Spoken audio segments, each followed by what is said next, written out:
In the final years of World War II, deep inside a captured airfield in occupied France, German engineers stood in silence before an American fighter unlike anything they had ever seen.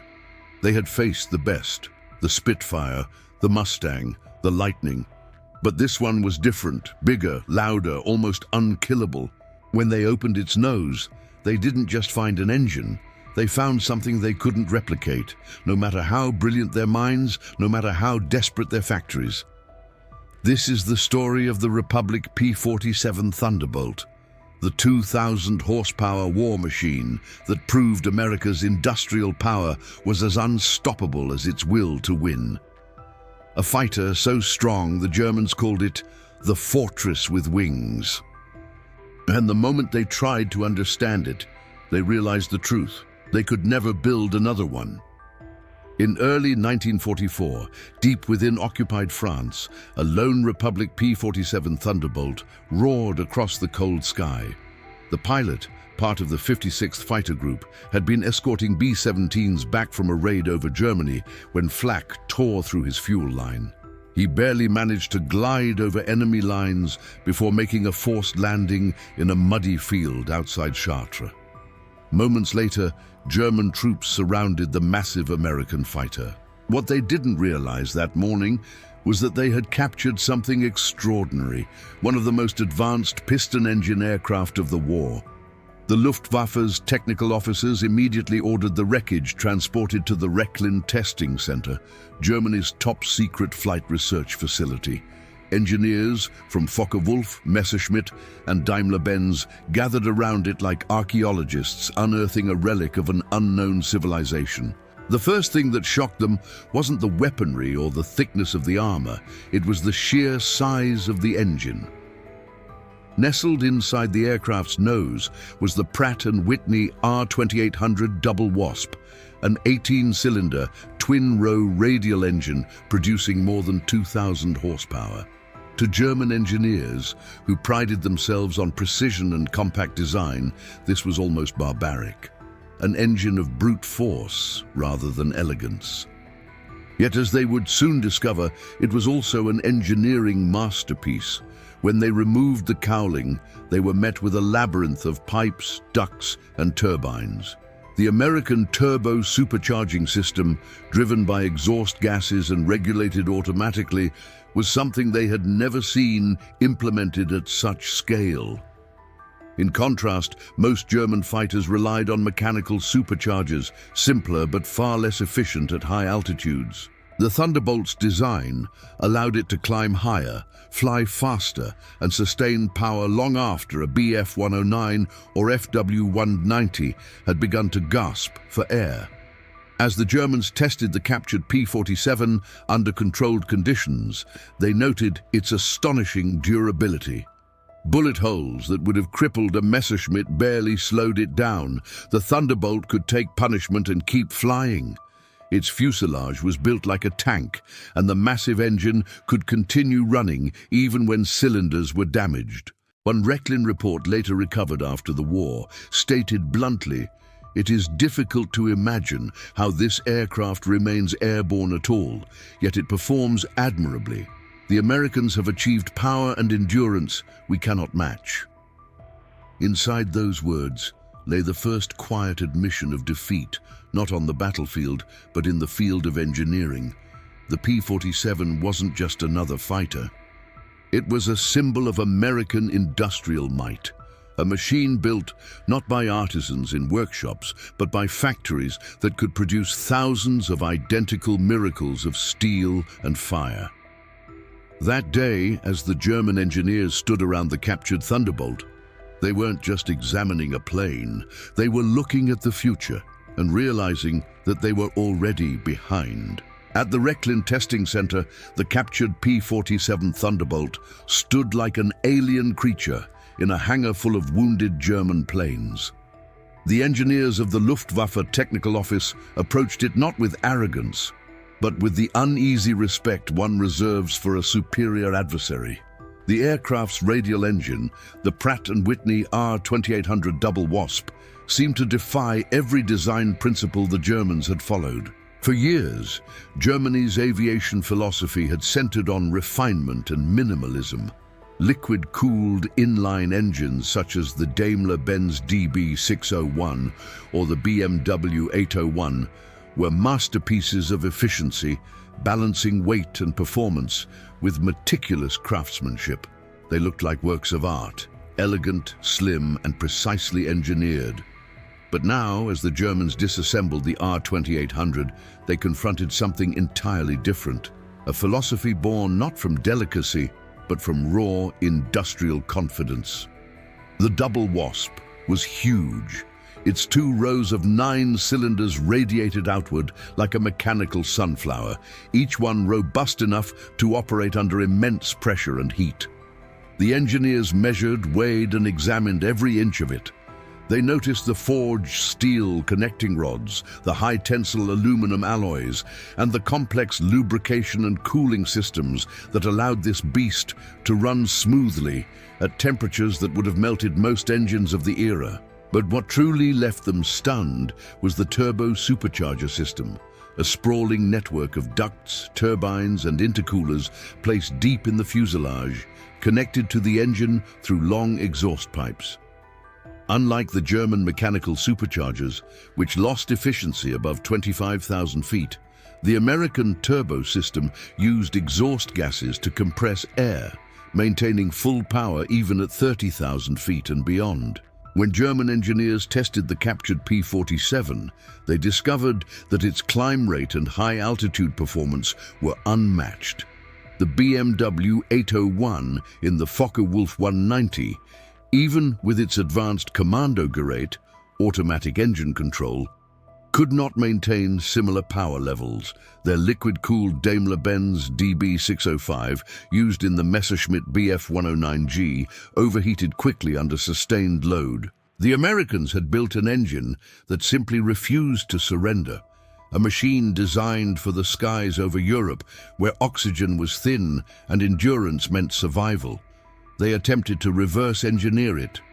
German technicians carefully documented every component, drafting hundreds of technical sketches. They were astonished by the scale of industrial precision required. The superalloys used in turbine blades, the tight machining tolerances, and the automatic wastegate controls that balanced boost pressure without pilot intervention. To reproduce such technology would have demanded factories with massive foundries, advanced metallurgy, and standardized parts production, luxuries the Reich no longer possessed in 1944. As the war dragged on, Allied bombing raids crippled German industry. Aluminum shortages grew severe. Nickel and chromium, vital for heat-resistant alloys, were scarce. Even if they could understand the Thunderbolt's design, they could not replicate its materials or manufacturing process. One German engineer, identified in post-war intelligence documents as Dr. Hans Müller, wrote in his report, "We could perhaps build such an engine, but we would need America's factories to do it."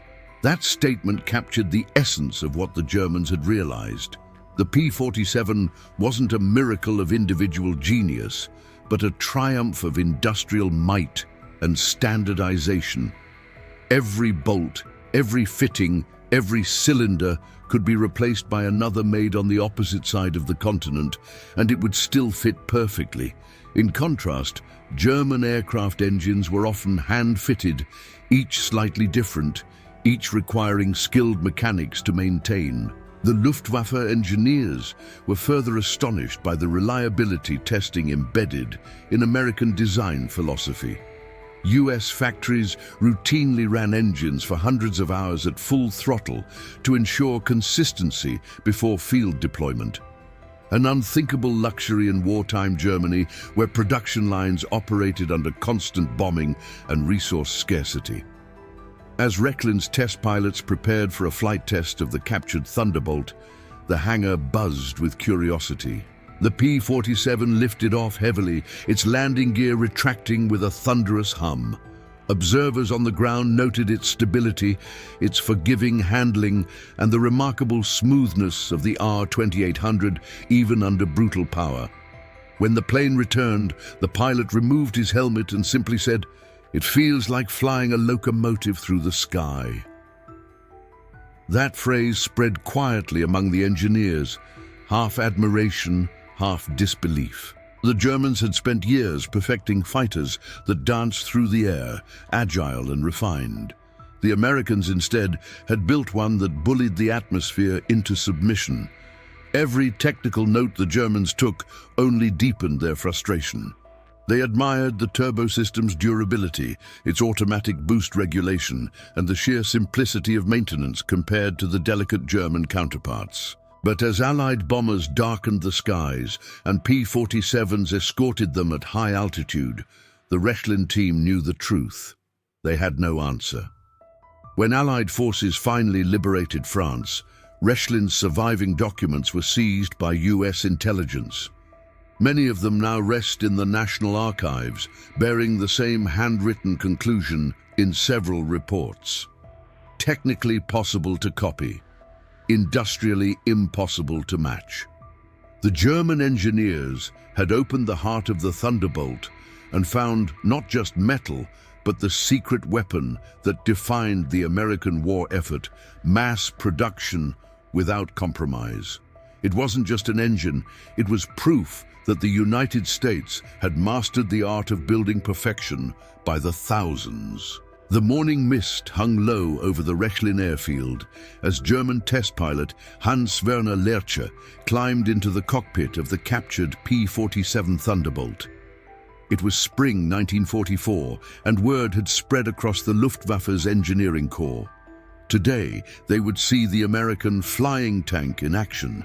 Mechanics stood in silence as the massive propeller began to spin. The R-2800 engine roared to life with a deep, thunderous growl that echoed across the field. Not the sharp whine of a Messerschmitt or Focke-Wulf, but a sound that felt like raw power contained by steel. Lerche later described the moment in his post-war memoirs. It felt like the entire airframe vibrated with restrained fury. When I pushed the throttle, it was as though the aircraft wanted to break free from gravity itself. The P-47 lifted smoothly into the grey German sky. As the wheels tucked into the fuselage, Lerche noted something immediately: stability. The aircraft responded slower than the nimble Bf-109s he was used to, but its movements were solid, steady, predictable, and forgiving. Even at full throttle, the massive engine ran with astonishing smoothness. At 20,000 feet, Lerche began the first test sequence. He pushed the plane into a shallow climb and was shocked to see the altimeter continue rising even after he expected the climb rate to flatten. The turbo supercharger was doing its job, feeding the engine with compressed air, maintaining horsepower in the thin stratosphere. Most German aircraft began to lose significant performance above that altitude. Their engines simply couldn't breathe. The Thunderbolt, however, seemed to gain confidence the higher it went. When he leveled out at 30,000 feet, Lerche switched the oxygen system and continued the flight. The Thunderbolt's controls were heavy but reassuring. Its cockpit was spacious, the visibility excellent, a stark contrast to the cramped cabins of German fighters.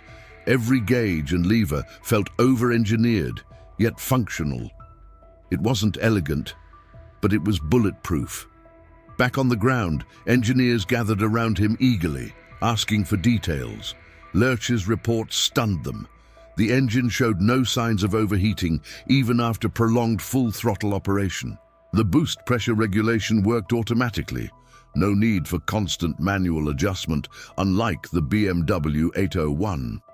The electrical systems were redundantly wired. Even with partial failure, the plane could still fly. The armor plating and self-sealing fuel tanks added substantial survivability without crippling performance. One engineer shook his head in disbelief. "This isn't just a fighter," he muttered. "It's a fortress with wings." To verify Lerche's observations, Rechlin organized a series of comparative test flights. A Messerschmitt Bf-109 G6, a Focke-Wulf 190A8, and the captured P-47D were flown under identical conditions. The results were undeniable. At high altitude, the Thunderbolt outperformed both German planes in sustained speed and climb rate. It wasn't as agile in turns, but in dives, it was unmatched. The aircraft could drop from 30,000 feet and exceed 500 mph, while still maintaining structural integrity. The German planes would risk disintegration at those speeds. What truly astonished the engineers, however, was the coolness of the engine during these stress tests. The R-2800's temperature gauges barely fluctuated thanks to its efficient airflow and turbo-boosted exhaust system. In contrast, the German inline engines frequently overheated, forcing pilots to throttle down in combat. During one test, a Rechlin pilot deliberately fired machine guns mounted on the ground at the Thunderbolt's belly to simulate combat damage. The bullets pierced the armor and fuel tanks, and the plane kept flying. The self-sealing tanks quickly stopped the leaks, and the engine didn't even sputter. By the end of June 1944, the Rechlin engineers submitted a classified evaluation titled Bericht über das amerikanische Jagdflugzeug Republic P-47D RE, Report on the American Fighter Republic P-47D RE. The conclusions were candid and unsettling. The aircraft possesses extraordinary engine performance at all altitudes, especially due to the turbo supercharging system. It demonstrates high reliability and resilience against damage. Its only disadvantage lies in heavy weight and limited maneuverability at low speeds. However, its operational endurance and power output far exceed our current production capabilities. Even Ernst Udet's successor, General der Jagdflieger Adolf Galland, received a summary. His handwritten remark, found in post-war archives, reads simply, "If this aircraft were German, we would rule the skies again." In that sentence, the Luftwaffe's own leader admitted what every German technician had come to understand. The Thunderbolt was more than an airplane. It was the embodiment of American industry, technology, and brute reliability. The data from Rechlin would later be used to develop new turbo systems for the planned TA-152H high-altitude fighter, but by then it was too late. The Allies had already achieved air supremacy, and the factories that could have built those engines were being reduced to rubble by the very bombers the P-47 escorted. When Allied forces captured Rechlin in 1945, they found the Thunderbolt still sitting in its hangar. Despite months of testing, the engineers had never been able to break it. Its engine still turned over when Allied troops spun the propeller by hand, a silent testament to the mechanical power that helped secure victory. By the summer of 1944, the skies over Europe had become the stage for one of the most decisive shifts in the entire war. From the ground, German civilians looked up and saw the endless silver streams of American bombers, B-17 Flying Fortresses and B-24 Liberators, crossing their airspace in broad daylight. The Luftwaffe, once the terror of Europe, was now fighting for its survival. And escorting those bombers in tight, disciplined formations that glimmered under the sun were the unmistakable shapes of the Republic P-47 Thunderbolt. From Rechlin's test fields to the burning skies above Germany, the verdict was now clear. The Americans had mastered air dominance through engineering. The captured Thunderbolt had proven beyond any doubt that the Luftwaffe could not match the combination of power, altitude, and endurance. German interceptors could climb fast, but they couldn't stay aloft for long. Their engines overheated, their fuel was limited, and their pilots exhausted. The Thunderbolt pilots, meanwhile, could stay in the air for 6 to 8 hours, cruising at over 400 miles per hour, and still have the firepower to tear apart any enemy that dared to approach. At Adolf Galland's headquarters, reports poured in describing how German squadrons were being shredded during interception missions. The P-47's high-altitude advantage meant that Luftwaffe fighters had to climb steeply to reach the bombers, only to be ambushed by the Thunderbolts waiting above. Once engaged, the Americans would dive, And here lay one of the P-47's deadliest traits. Thanks to its heavy airframe and aerodynamic design, it could dive faster than any fighter in the world without breaking apart. The Germans called it Der stürzende Teufel, the diving devil. From these dives, thunderbolts rained, 50 caliber fire on enemy aircraft and even on ground targets. The roar of its 8 Browning machine guns, capable of delivering over 13 pounds of lead per second, was legendary.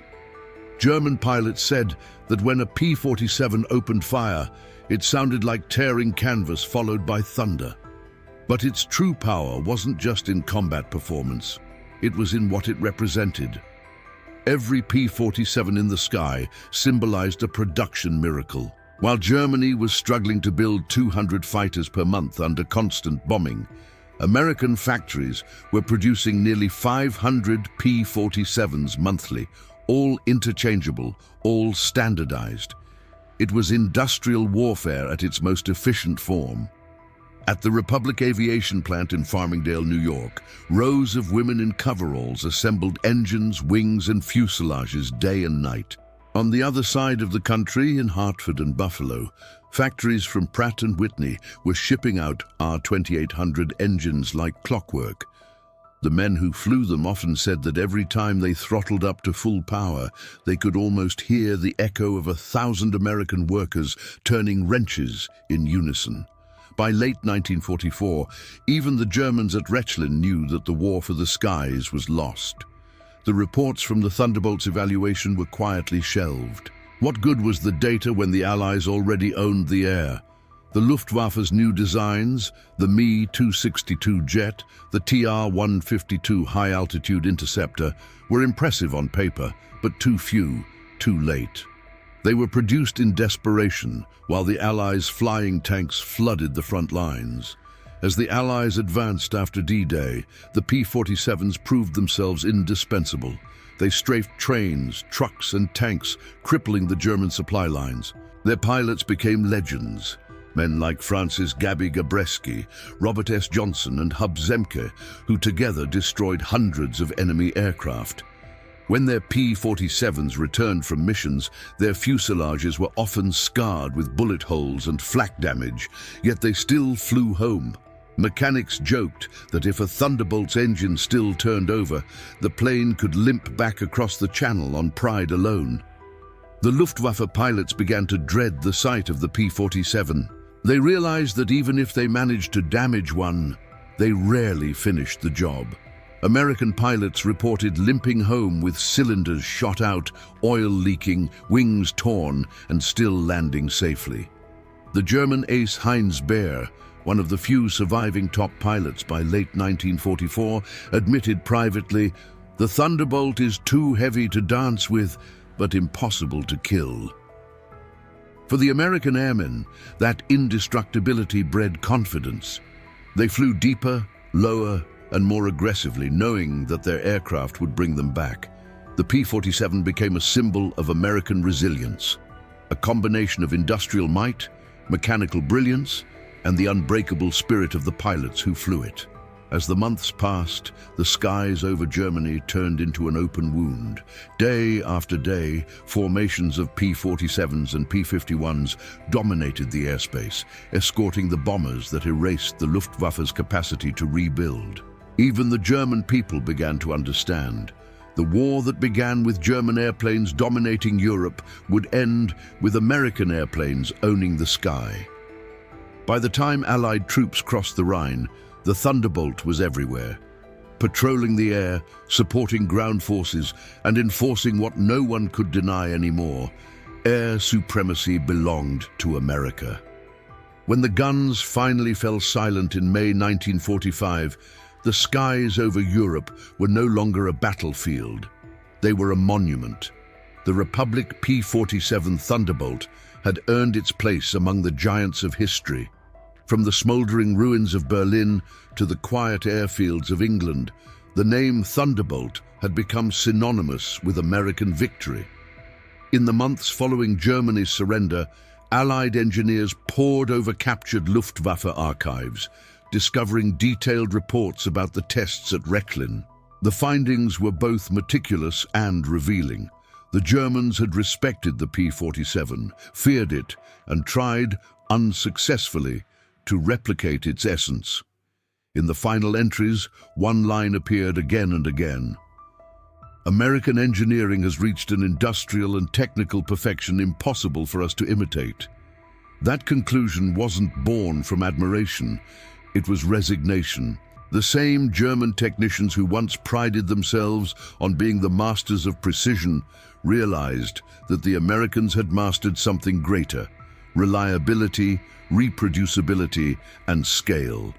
In the United States, the war factories that had built over 15,600 Thunderbolts began to quiet down. The assembly lines that once hummed day and night transitioned to peacetime production. Yet even as the machinery stopped, the legend of the P-47 continued to roar across the world. It became the benchmark for the modern fighter bomber, influencing designs for decades. The US Army Air Forces studied its performance data meticulously. They found that the P-47 had flown over 746,000 sorties, dropped 132,000 tons of bombs, and destroyed 86,000 railway cars, 9,000 locomotives, and 6,000 armored vehicles. These weren't just numbers. They were the measure of how an airplane helped turn the tide of a world war. But beyond the statistics lay something deeper, a philosophy that redefined how America built machines. The Thunderbolt had proven that excellence didn't have to mean fragility. It was proof that power and durability could coexist, and that America's strength lay in its capacity to build perfection in mass. Across Europe, pilots who had once faced the P-47 in combat now spoke of it with awe. A former Luftwaffe mechanic interviewed years later said, "We had beautiful airplanes.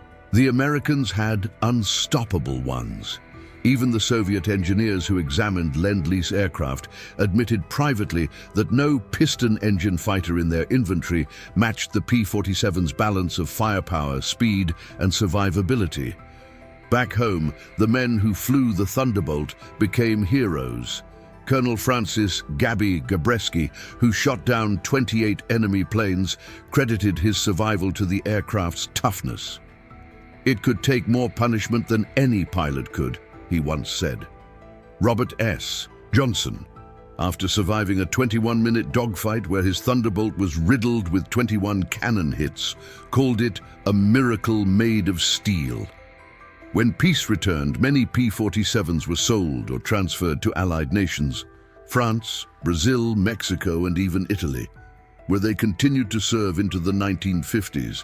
In these post-war skies, the same growl of the Pratt Whitney R-2800 echoed once more, now as a symbol of cooperation instead of conflict. Yet perhaps the Thunderbolt's greatest legacy wasn't in the air, but in what it taught the world about the American spirit. The aircraft's design reflected a nation's character, practical, fearless, and relentless. It wasn't the sleekest plane of the war, it wasn't the most graceful, but it was the one that came home again and again, no matter how bad the fight. Its engine became the foundation for future legends, powering aircraft like the F-4U Corsair, the F-6F Hellcat, and even early post-war designs that bridged the gap to the jet age. The lessons learned from the Thunderbolt's turbocharging and airframe durability shaped how America would build the jet-powered century that followed. In 1947, when the US Air Force was officially created, many of its founding members had once sat in the cockpit of a P-47. They carried with them the lessons of the Thunderbolt. That superiority in the sky was not only about speed, but about endurance, discipline, and reliability. Today, less than 100 P-47s survive, many lovingly restored by veterans and collectors. When one takes off at an air show, its deep engine rumble silences the crowd. Children cover their ears, old veterans stand at attention, and for a moment, the modern world fades away. What remains is that unmistakable growl, the heartbeat of a machine that once carried America's hopes across the Atlantic and never failed them. As the Thunderbolt rises into the sky once more, its reflection glimmers like a memory, a reminder that when the world's fate hung in the balance, the United States built a fighter that could take the punishment, deliver the blow, and bring its pilots home. The P-47 was not just an airplane. It was the sound of freedom, forged in steel and thunder.